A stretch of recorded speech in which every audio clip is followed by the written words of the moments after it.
టీఆర్పీలో వాళ్ళు ఏదో మనం అదిరించో బెదిరించో చేయాల్సిన పరిస్థితిని తీసుకురావట్లేదు. నేనేమంటున్నానంటే వాళ్ళు చేయాల్సినటువంటి పనులు ఈ ప్రాంతంలో చేయాల్సింది చాలా ఉన్నాయి. ఈ ప్రాంత ప్రజలకే వాళ్ళు చేయాలి కాబట్టి అది ఎందుకు చేయట్లేదు, ఈ లోపాయకారంగా వాళ్ళు చేసేటటువంటి అగ్రిమెంట్స్ కావచ్చు, లేకపోతే అక్కడ క్యాజువల్కి దక్కాల్సినటువంటి ఫలితాలు కావచ్చు, అదే రకంగా ఎవరైతే 20 సంవత్సరాలు కష్టపడిపోయి 25 సంవత్సరాలు వచ్చిన తర్వాత కూడా వాళ్ళ జీవితం మొత్తం ఆగమైపోయి వాళ్ళ జ్యూస్ అంతా అయిపోయిన తర్వాత వాళ్ళని పర్మనెంట్ చేసే పాలసీలో కూడా ఈ వేలం పాట సిస్టమ్ ఏదైతే ఉందో దీన్ని ఎంకరేజ్ చేస్తున్నటువంటిది ప్రత్యక్షంగా కంపెనీ కాబట్టి దానికి ఒక సొల్యూషన్ ఇవ్వాలనేది నా కోరిక. దీనికి ఏం చెప్పదలుచుకున్నామంటే క్యాజువల్ అనేది కూలీ, దాన్ని అమ్మడానికి వీల్లేదంట. నేను ఫస్ట్ లోపలికి వెళ్ళేది క్యాజువల్ అనేది కూలీకి వెళ్తున్నాను. దాన్ని కూడా అడ్డం పెట్టుకొని ఏం చేస్తున్నారంటే ఈ మధ్య లోకల్ వాళ్ళకి ఇస్తే బయటకు వస్తుంది ఇష్యూ అని చెప్పేసి ఐటీసీ అంటే బయట వాళ్ళకి చాలా గొప్పగా కనిపిస్తుంది. అందులో క్యాజువల్ ఉద్యోగం అయినా సరే వాడికి 10 లక్షలు కట్నం వస్తుందట. నీకు చెప్పడం అంటే అందులో జాయిన్ అయితే చాలు నీకు 10 లక్షలు కట్నం ఇస్తారు. ఐటీసీలో ఏం చేస్తున్నావు తర్వాత సంగతి అని చెప్పి కొంతమంది నాయకులు ఏం చేస్తామన్నారంటే వాడికి మనీ పెట్టి అది 1 లక్ష పోయి వారి అవసరాన్ని బట్టి పెంచేస్తున్నారు అక్కడ. దీనికి నేనేమంటున్నాను అంటే ఇలా బయట ఎక్కడెక్కడ పట్టుకొచ్చి ఇవ్వడం వల్ల స్థానికంగా ఉన్నటువంటి యువతకి ఎప్పటికీ ఫుల్ఫిల్ కాలేదు. దీనికి నేను ఒకటే సిస్టమ్ తీసుకోవచ్చు. కంపెనీ ఉంది, మేము ఏదైతే గెలిచిన వెంటనే 3,000-4,000 మందితో ఒక యూత్ మీటింగ్ అనేది గేటు సమీపంలో ఎందుకు పెడదాం అనుకున్నాం అంటే అక్కడ ధర్నా చేయడానికి కాదు, తాళా వేయడానికి కాదు, ఒక మీటింగ్ కండక్ట్ చేస్తున్నాం అక్కడ యువతతో. ఆ మీటింగ్ లో మాకు కొన్ని రిజర్వేషన్స్ ఉన్నాయి. కంపెనీ పెద్దల్ని ఇన్వైట్ చేస్తాం అక్కడ వాళ్ళని రమ్మని చెప్పి చీఫ్ గెస్ట్ గా. వాడు వస్తారా రాదా అది వాళ్ళ విషయం, కానీ ఇన్వైట్ చేస్తాం. అక్కడ మేము ఒక తీర్మానం చేయబోతున్నాం యువతతో. ఏమని, స్థానికంగా మీ కంపెనీలో ఏవైతే క్యాజువల్ కావచ్చు ఏదైనా కావచ్చు 50 మందికి అవకాశం ఉందా, 300 మందికి అవకాశం ఉందా, మీరు ఓపెన్ గా నోటిఫికేషన్ పెట్టండి. అది మీ దగ్గర నోటిఫికేషన్ పెట్టండి, గ్రామ పంచాయతీలో కూడా డిస్ప్లే చేయండి. ఇక్కడ ఉన్నటువంటి యువకులు అప్లికేషన్ పెట్టుకుంటారు, ఇక్కడ ఉన్న స్థానిక యువకులు అప్లికేషన్ పెట్టుకుంటారు. అందులో నుండి మీరు ఫిల్టర్ చేసే పాయింట్లో సపోజ్ ఒక 200 మందికి అవకాశం ఉందని పెడితే 2,000 మంది అప్లికేషన్ పెట్టారు. మీరు ఎలా ఫిల్టర్ చేయాలనుకుంటారు? మేము ఒకటే చెప్తున్నాం, ఇప్పుడు గవర్నమెంటే లైసెన్స్ ఇచ్చింది. టెండరింగ్ సిస్టంలో డబ్బా సిస్టమ్ తీసుకొచ్చారు. లాటరీ మద్యం దాంట్లోనే లాటరీ తీశారు. 8 లక్షల కోట్ల రూపాయల దాంట్లోనే లాటరీ తీసినప్పుడు నీకు బాధ లేకుండా మేము ఏమంటున్నామంటే ప్రజాక్షేత్రంలోకి వచ్చేసి ప్రజల మధ్యకు వచ్చి ఇక 2,000 మంది అప్లికేషన్ ఇచ్చారు, 200 మంది క్యాజువల్ ఉంది కాబట్టి డబ్బా పెట్టి ఇది అందులో నుండి తీస్తున్నాం అని చెప్పి ఓపెన్ గా చేయి. నేను ఎవరు అనుమానించరు. ఓపెన్ గా తీసేస్తే ఫిల్టర్ అయిపోతారు, 200 మందికి వచ్చేస్తుంది అవకాశం. దీనికోసం నా రికమెండ్ ఇంకొకరు రికమెండ్తో దాన్ని అనుకోవాల్సిన అవసరం ఏంటి? దాన్ని యువకుల సమక్షంలో చేయబోతున్నాం. ఒక పాయింట్. రెండవది, మీకు తెలుసు ఇటీవల కాలంలో అసలు మా వాళ్ళు అయితే నిద్రపోకుండా 10 రోజులు ప్రిపేర్ అయ్యారు. ఐటీసీ కండక్ట్ చేసే ఎగ్జామ్కి రాత్రి పగలు నిద్ర లేకుండా చదివారు వాళ్ళు. ఎందుకంటే ఇది గ్రూప్ 1 గ్రూప్ 2 యూపీఎస్సీ కన్నా పెద్ద ఎగ్జామ్ ఇది ఇక్కడ పెట్టింది. ఎందుకంటే వాళ్ళు 20-15 సంవత్సరాలు కష్టపడి చదువు వాళ్ళు పని చేసుకుని మరి చదువు అనేటప్పటికీ మరి అంత ఈజీ కాదు కదా. అంత కష్టపడి వీళ్ళందరూ ఎగ్జామ్కి ప్రిపేర్ అయితే క్వశ్చన్ పేపర్ ఇవ్వలే. వీళ్ళు రాసిన క్వశ్చన్ పేపర్ వాళ్ళే తీసుకున్నారు. ఎక్కడైనా ఎవరైనా ఎగ్జామ్ పెడితే క్వశ్చన్ పేపర్ మన ఇంటికి వస్తుంది ఫస్ట్. ఆన్సర్ కూడా మనం ఏం రాసినాం అనేది ఏ ఎగ్జామ్ పెట్టినా కానీ అది చిన్నదైనా పెద్దదైనా కీ వస్తుంది దానికి. ఒక ఐటీసీ ఎగ్జామ్ మాత్రమే క్వశ్చన్ పేపర్ ఉండదు, ఆన్సర్ పేపర్ బయటికి రాదు. క్వశ్చన్ పేపర్లో ఏం అడిగాడని మనకు తెలియదు, ఆన్సర్లో అసలు ఎవడేం రాసింది అనేది వాళ్ళకే తెలుస్తుంది. అంటే ఇది ఎట్లా, ఇది ఏమి ఎగ్జామ్ ఇది నువ్వు పెట్టేది అంటే కనీసం మనిషిగా ఆలోచించాలి కదా. ఇక్కడ అంతా ఎడిపోగా మనం ఏమైనా పిచ్చిపోగా చెప్తున్నా నేను. అంటే అందరినీ ఇలా ఆలోచించి ఆయన ఈ సారపాకుల జనాలంతా పిచ్చి జనాలు అంటే మేము ఏం చేస్తే అది నడుస్తుంది అనే ఆలోచనలో ఎవరికి అర్థం కానీ ఎగ్జామ్ పెడతా ఉన్నారు. దీంట్లో ఇంత ఎగ్జామ్ రాసి కష్టపడి మా వాళ్ళు 3 రాత్రులు నిద్ర లేకుండా రాస్తే అంతమందిలో 186 మంది పాస్ అయ్యారు. చాలా కష్టపడి పాస్ అయ్యారు వాళ్ళు. 186 మంది పాస్ అయినప్పుడు మరి నువ్వు ఎంతమందికి ఉద్యోగం ఇస్తున్నావు అనేది క్లారిటీ ఉందా? ఈ రోజు వరకు ఇగో ఇన్ని పోస్టులు ఇస్తున్నావు అని ఎక్కడైనా ఎగ్జామ్ పెడితే గ్రూప్ 1 ఎగ్జామ్ పెట్టారు, 500 చిల్లర పోస్టులు ఉన్నాయని గవర్నమెంట్ అనౌన్స్ చేసింది. మరి 500 చిల్లర ఎగ్జామ్ అని పెడితేనే కదా అందరూ ఇంతమంది రాస్తే దాని సిస్టమ్ ప్రకారం అప్లై చేశారు. నువ్వు ఎగ్జామ్ పెట్టావు, టెస్ట్ అయిపోయింది, పాస్ అయ్యి వచ్చిన వాళ్ళకి కూడా తెలియదు అసలు ఎన్ని పోస్టులు ఉన్నాయనేది. అంటే ఏంటి నువ్వు ఇంత సీక్రెట్ మెయింటైన్ చేసేది? ఇంత ఏరియాలో నువ్వు కంపెనీ పెట్టుకొని సీక్రెట్ ఏమి దాంట్లో? నేనేమంటున్నా అంటే 186 మందికి నువ్వు చెప్పావు కాబట్టి నువ్వు ఎన్ని పోస్టులు తీసుకున్నావు ఇప్పుడు అనౌన్స్ చేయి. ఇక్కడ చెప్పాల్సిన బాధ్యత ఉంది. షెడ్యూల్ ఏరియాలో కంపెనీ పెట్టుకుని ఉన్నావు నువ్వు. ఈ ప్రాంత ప్రజలకి అవకాశం ఇవ్వాల్సిన బాధ్యత ఉంది, అందరికి చెప్పాల్సిన అవకాశం ఉంది. నేనేమంటానంటే వేరే యాక్టివిటీ నాకు అనవసరం. యూనియన్ పాయింట్ ఆఫ్ వ్యూలో నేను మాట్లాడను. నాకు కావాల్సింది ఏంటంటే ఈ ప్రాంత ప్రజలకి నష్టం జరగకుండా వాళ్ళకి చెందాల్సింది వాళ్ళకి చెందాలి. దీనికి ఏమంటున్నావు అంటే 186 మందికి నువ్వు ఏదైతే తీసావో నువ్వు 50 మందికి ఇస్తావా లేదా 60 మందికి ఇస్తావా అనౌన్స్ చేసి ట్రాన్స్పరెంట్ గా ఈ 186 మంది పేర్లు డబ్బాలో పెట్టి రాది.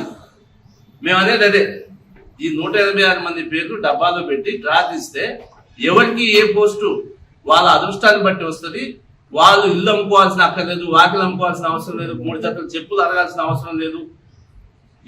ఈ ఐటీసీ పోస్టు కోసం చాలా మంది ఇల్లు వాకిలు అమ్ముకొని రోడ్డుకు పడతా ఉన్నారు. చాలా మంది పెళ్లిళ్ళు కాకుండా పోతున్నారు. కొంతమంది మధ్యలో సూసైడ్ చేసుకుంటున్నారు. ఎంత బాధ అంటే 20-25 సంవత్సరాలు కష్టపడినటువంటి వ్యక్తి ఆ మధ్య ఒకటి చూసాం, రెడ్డిపాలెం మన గురువుడు, ఆయనకి పేరు రాలే. 20 సంవత్సరాలు చేసిన పేరు రాకపోతే సూసైడ్ అటెంప్ట్ చేశాడు. ఆయన సూసైడ్ అటెంప్ట్ చేయడం తప్పట. అంతమంది పెద్ద మనుషుల దగ్గర తిరిగాడు. ఆయన మొత్తం తిరిగితే కూడా ఆయనకి అమ్మో ఈయన సూసైడ్ అటెంప్ట్ చేశాడు కాబట్టి తీసుకోము, మేనేజ్మెంట్ రిజెక్ట్ చేసింది, మొత్తం రిజెక్ట్ చేసింది. ఆ లాస్ట్కి నా దగ్గరికి వస్తే తీసుకుపోయినా నేను. ఒక మిత్రుడు నాకు చెప్పాడు, తీసుకుపోయి పోయితే కంపెనీ అంటారమ్మా ఇంత ఫైల్ ఉంది సార్ అయింది, ఇది తీసుకుంటే అన్నా. పిచ్చి నాటకాలు చేయొద్దు, నువ్వు ఇవ్వకపోవడం వల్ల సూసైడ్ అటెంప్ట్ చేశాడు. నీకు చెప్పి చేయడం వల్ల నువ్వు ఆపుతున్నావు, చెప్పకుండా చేసేవాళ్ళు ఎంతమంది ఉన్నారు దశ లోపల అన్నా నేను. అప్పుడు తీసుకున్నాడు ఆయన్ని. నేనేమంటానంటే ఈ ప్రాంతంలో ఉన్న ప్రజలకి రైట్ వేలో న్యాయం చేయాల్సిన అవసరం ఉంది. ఇప్పటి వరకు చాలా దోపిడీ జరిగింది. నేనేమంటానంటే జరిగే దోపిడీకి ఫుల్ స్టాప్ ఎక్కడో చోట పడాలా, అది చేయాలనేది నా ఆలోచన. దీనికి నాకు పదవితో పని లేదు, నాకు ఇంకోటి అక్కర్లేదు. నేను పుట్టి పెరిగిన ప్రాంతం ఇది. ఈ సారపాక సస్యశ్యామలంగా ఉండాలనేది నా కోరిక. ఐటీసీ ప్రధానంగా కొన్ని పాలసీ మ్యాటర్స్ లో కరెక్ట్ గా వస్తే ఈ సంవత్సరం కాదు 2-3 సంవత్సరంలోనే మార్పు వస్తుంది. దీనికోసం మనం కంకణం కట్టుకున్నాం. ఈ వాతావరణాన్ని తీసుకురావడానికి యువతతో మీటింగ్ పెట్టబోతున్నాను ఒక పాయింట్. రెండోది మహిళలు. 7 సంవత్సరాల క్రితం మహిళలు పనిచేసుకునే నిచ్చాంబర్ని ఈ సారపాక ప్రాంతం నుండి లక్ష్మీపురానికి తరలించేశారు. ఎంతో మంది 20-25 సంవత్సరాలు పనిచేసిన మహిళలను కూడా తీసేశారు. అది వాలంటీర్గా డబ్బులు ఇచ్చి పంపించేశారు. మేమేమంటామంటే కంపెనీని నమ్ముకొని ఇంత యువత, ఇంత మహిళ, ఇంత జనం ఈ చెత్త చెదారం అనుభవించుకుంటే ఇక్కడ మేము ఉంటున్నప్పుడు ఏ చిన్న అవకాశం వచ్చింది ఈ ప్రాంతం వాళ్ళకి హెల్ప్ చేయమని నేను అడుగుతున్నాను. అంటే ఈ మొక్కల పెంపకం మన ఆంధ్రాలో చేస్తున్నారు. ఇప్పుడు అది ఆంధ్రా కిందికి పోయింది. 1000 చాంబర్లు అక్కడ వెలిసినాయి. ఆ 1000 చాంబర్లు మన చుట్టుపక్కల పెట్టవచ్చుగా. రెడ్డిపాలెం, సారపాక, 20 ప్రాంతాల్లో చాలా భూములు ఉన్నాయి. నువ్వు 1000 చాంబర్లకి ఇక్కడ ఎంకరేజ్ చేయి. ఈ చుట్టుపక్కల ఉన్నటువంటి ప్రాంతంలో మహిళలు అందరూ ముఖ్యంగా మహిళలు ఎక్కువ పనిచేస్తారు చాంబర్స్ లో. 10,000, 12,000 వచ్చినా కూడా చాలా మంది భర్తలు లేనటువంటి మహిళలు చాలా మంది ఉన్నారు. పిల్లలు పోషించుకోలేక ఇబ్బంది పడతా ఉన్నారు. ప్రత్యక్షంగా పరోక్షంగా దాదాపు 1000 మందికి ఇక్కడ అవకాశం ఇచ్చే అవకాశాలు ఉన్నాయి. దాంట్లో నా అప్పీల్ కూడా ఉంది. ఈ చాంబర్ని ఇక్కడ పెట్టాలా, మహిళలు పనిచేసే కాడ మహిళా కాంట్రాక్ట్కే ఇవ్వాలా. 100 మందికి ఒక కాంట్రాక్ట్ ఇస్తావా, 300 మందికి ఒక కాంట్రాక్ట్ ఇస్తావా? ఊళ్ళలో మనం చూస్తాం, వ్యవసాయ కూలీలు కూడా ఒక మేస్త్రి ఉంటారు, మహిళా మేస్త్రి, బ్రహ్మాండంగా పని చేయించుకొని వస్తుంది ఆమె. ఇట్లాంటిది మహిళలు ఇక్కడ చేయరా మొక్కలు పెంచే కాదా? ఇది ఏంటంటే లోపాయకారి సిస్టంలో అక్కడ మగవాళ్ళని పెట్టేసి మహిళలు ఎవరైనా యాక్టివ్గా ఉంటే వాళ్ళని ఇబ్బంది పెట్టడం, బయటకు పంపించడం, ఇవన్నీ చేస్తూ ఉన్నారు. ఇవన్నీ ప్రక్షాళన చేయడం కోసం ప్రజాక్షేత్రంలో నా ఈ ప్రయాణం ఏ రోజు గ్యాప్ లేకుండా నా మీద చెప్తా ఉన్నారు. ఇక ఆయన ఉండడు వెళ్ళిపోతాడని, ఎక్కడికి వెళ్ళేది లేదు. ఎనీ టైం ఇంట్లో ఉంటా, ఎనీ టైం బంకులో ఉంటా. నన్ను కలవాల్సిన ప్రతి ప్రజానికం ఏ రాత్రి వచ్చినా నేను ఎనీ టైం సారపాక ఇంట్లో ఎప్పుడు వచ్చినా నేను అందరితో కలిసి ఉంటా. ఇక్కడ బంకు దగ్గరికి వచ్చినా నేను ఉంటా. నేను లేననేటటువంటి అపోహ మీకు తీసేసేయండి, మీరు అది వదిలేసేయండి. పంచాయతీ ఎన్నికల్లో ఎటువంటి పరిస్థితి ఉందో అది చెప్పాను. దాని మీద ఏందో న్యాయ పోరాటం చేస్తాం, అది జరుగుతుంది. దానికన్నా ముందు ఈ ప్రక్షాళన అంతా కూడా చేయబోతున్నాం. నేనేం ఒకటే చేయదలుచుకున్నా, దోపిడీ జరగకూడదు ఒక పేరు మీద. అది ఎవరు చేయడానికి లేదు. పేద ప్రజలు నష్టపోతా ఉన్నారు. ముఖ్యంగా పేద మధ్యతరగతి కుటుంబాలు దారుణంగా నష్టపోతా ఉన్నారు. ఇవాళ మనం చూస్తా ఉన్నాం, పిల్లలు చదివించే కాడ చాలా ఇబ్బంది పడతా ఉన్నారు. వీటన్నిటిని పోగొట్టడం కోసం ఈ సీదా మా సిచ్యువేషన్ ని తీసుకొచ్చిన. ఇంకోటి మీకు ఇంకోటి చెప్తున్నా, గ్రామ పంచాయతీలో ఇంటి నెంబర్ ఇచ్చే కాడ భయంకరమైన దోపిడీ చేస్తా ఉన్నారు. గ్రామ పంచాయతీలో ఒక నెంబర్ ఇవ్వడానికి 50,000 మొదలు పెట్టి 1,50,000 వరకు కూడా తీసుకున్న దాఖలాలు ఉన్నాయి. నాకు చెప్తున్నారు. నేను ఒకటే అనౌన్స్ చేసిన, సారపాక పంచాయతీ సర్పంచ్గా ఎన్నికైన మొదటి కార్యక్రమంలోనే అప్లికేషన్ పెట్టగానే ఉచితంగా అందరికి నెంబర్లు ఇచ్చేస్తానని నేను అనౌన్స్ చేసేసిన.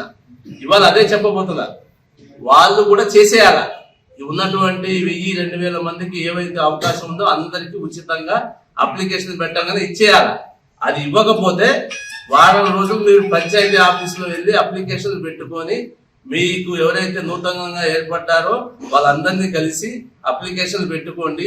వారం రోజుల్లో మీకు నెంబర్ ఇవ్వకపోతే అందరు నా దగ్గరికి రండి, నెంబర్లు ఎలా ఇప్పించాలో నేను చూస్తా. సోమవారం జరిగే కలెక్టర్ గారి గ్రీవెన్స్ ని నేను వీళ్ళందరినీ తీసుకుపోయి 1000 మంది వస్తారా 1500 మంది వస్తారా తీసుకుపోయి గ్రీవెన్స్ లో ప్రతి అప్లికేషన్ కి రసీదు ఇప్పించేసి అక్కడ జరగని పనులన్నీ కూడా ప్రజలకి రూపాయి నష్టం లేకుండా రూపాయి ఖర్చు లేకుండా చేయాల్సిన బాధ్యత మంది కాబట్టి ప్రతి ఒక్కరికి ఇంటి నంబర్ ఇప్పిస్తాం. వాళ్ళు చేస్తే ఇంకా మంచిది, చేయకపోతే నేను చేయిస్తానని చెప్తున్నా.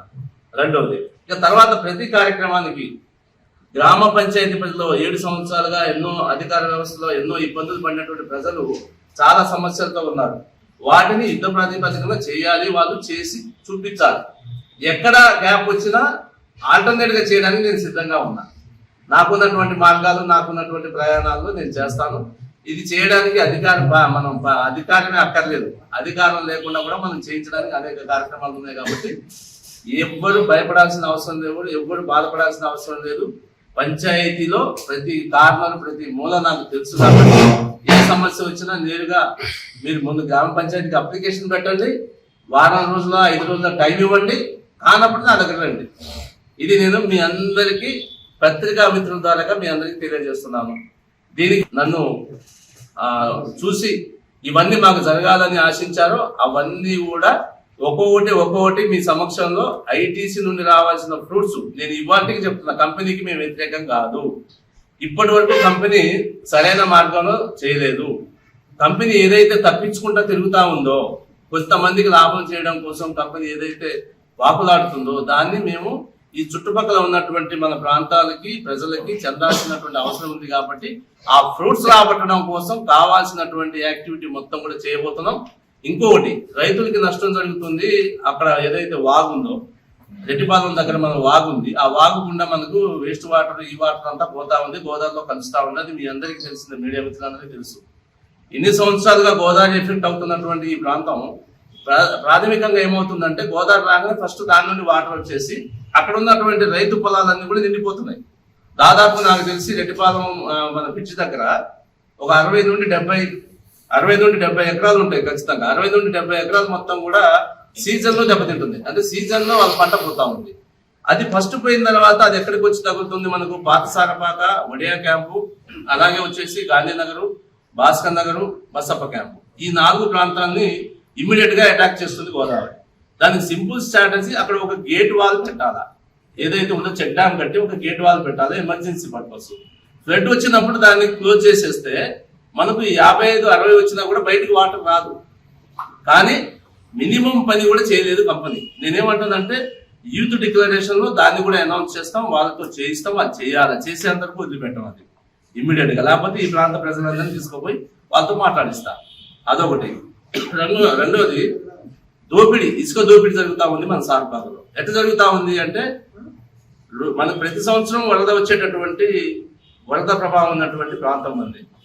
ఈ వరద ప్రభావం ఉన్నటువంటి ప్రాంతంలో గోదావరి బ్యాంకు ఏదైతే గోదావరి ఒడ్డు ఉందో ఎక్కడ అవసరమైతే అక్కడ జేసీబీలు పెట్టి నరికేస్తున్నారు. అంటే మనం అసలే ఒక బొక్కకే మనం 4 ప్రాంతాలు ఎఫెక్ట్ అవుతా ఉంటే ఈ ఇసుక తోడేళ్ళు వచ్చేసి వాళ్ళకి లైసెన్స్ ఇచ్చినట్టుగానే మొత్తం ఏడబడితే ఆడ ఇప్పుడు కొత్తగా 4-5 ముక్కలు పంచాయతీలు అయ్యేటప్పటికి ఎవరికి వాడికి అవకాశం వచ్చినట్టుగా బొక్కలు పెట్టేస్తున్నారు. అంటే దానివల్ల ఎన్నో సంవత్సరాలుగా కాపాడుకుంటూ వచ్చినటువంటి ఒడ్డు నరికేసి వాళ్ళు ఇసుక తోడడం కోసం ర్యాపింగ్ చేసుకోవడం వల్ల ప్రతి సంవత్సరం గోదావరి తక్కువ ఏదైతే 45-50 అడుగులకి మన ప్రాంతం అంతా కూడా ఎఫెక్ట్ అవుతా ఉంది. దీన్ని ప్రజలందరూ గమనించాలా. ఇసుక దోపిడీని మనం అందరం అడ్డుకోవాలా. అది ఎలా అడ్డుకోవాలో మొత్తం 1000 మందితో ప్రోగ్రామ్ చేస్తాను. నేనేమంటానంటే రైట్ వేలో చేసుకోండి. అలాగే పక్కనే ఉంటే మనకు ఇసుక హైదరాబాద్ లో ఉన్న రేటు కొంటున్నాం. నేనేమంటానంటే సారపాకలలో చుట్టుపక్కల ప్రాంతాల్లో బతికే పేద సాధనకి 1200కి ఇసుక అమ్మాల. మినిమం ట్రాన్స్పోర్ట్ వేసుకొని 1200కి ఇసుకిస్తే పేదోడు సగం రేట్లో ఇల్లు కట్టుకుంటాడు. అలాంటిది పోయి హైదరాబాద్ లో ఉన్న రేటు పెట్టేసి నిలువు దోపిడీ చేస్తా ఉన్నారు. వాటి అన్నింటినీ ప్రక్షాళన చేయడం కోసం మేము ఉన్నాం. ఇవాళ నేనేదో ఎన్నికల్లో వాళ్ళు గెలిచారు కాబట్టి నేనేదో సైలెంట్, నాకేమీ లేదు, నాకు ఏ లైసెన్స్ అక్కర్లేదు. ఈ ప్రాంతం నాకు పుట్టిన పిండి. ఈ ప్రజలకి నేను మా కుటుంబం దగ్గర నుండి చాలా అవినాభావ సంబంధాలు ఉన్నాయి. మంచి కార్యక్రమం చేయడానికి ప్రజాక్షేత్రం నాకు వేరే అవసరం లేదు. ప్రతి ఎక్కడి నుండి ఏం చేయాలో అన్ని చేయించగలుగుతా. ప్రజలకి ఏ చిన్న నొప్పి వచ్చినా, ఏ టైం మా ఇంటికి వచ్చినా, ఏ టైం బంకు దగ్గరికి వచ్చినా నేను అవైలబుల్లో ఉండి పనిచేస్తా. వాళ్ళకి ఎవ్వరికి రూపాయి ఇవ్వాల్సిన అవసరం లేదు. ఇది కూడా చెప్తున్నా, కలెక్టర్ గారే చెప్పారు, ఎవరైనా అధికారులు డబ్బులు అడిగితే ఏసీబీకి ఫోన్ చేయండి అని కలెక్టర్ గారే